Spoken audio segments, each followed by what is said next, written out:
Vendredi soir, 19h, troisième semaine de confinement.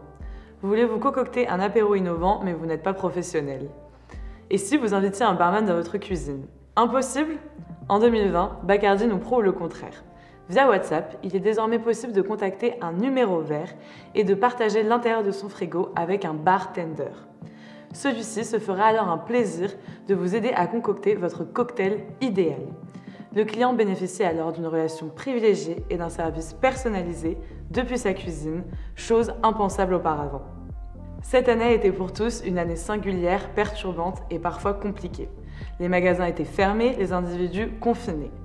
Face à la crise sanitaire, malgré la distance imposée, les marques ont su redoubler d'inventivité pour maintenir un lien intime avec leurs clients.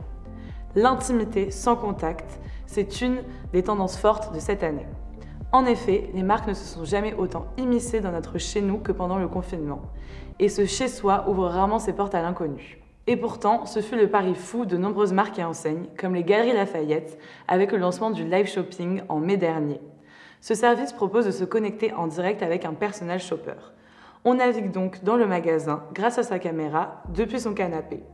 L'idéal pour se faire aiguiller et même partager une partie de sa garde-robe avec une conseillère.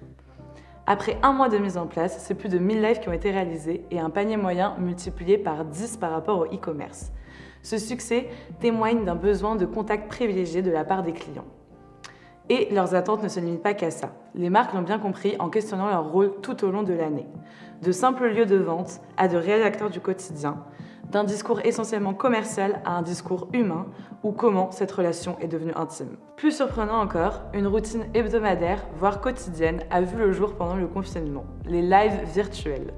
De séances yoga à cours de make-up en direct, nous les avons tous expérimentés.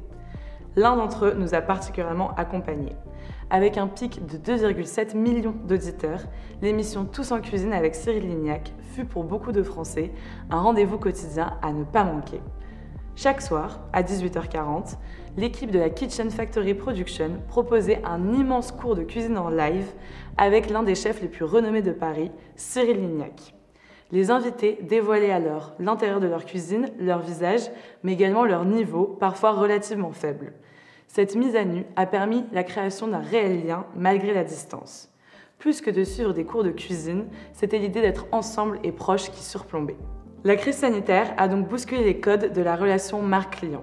Non plus anytime, anywhere, any device, mais à travers une interaction dans un lieu donné, leur chez-soi, et ce à un instant T sur un device récurrent.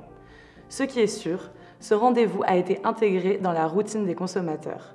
Comme chaque routine, certaines sont amenées à devenir pérennes et inviter les marques à travailler en profondeur les bénéfices relationnels.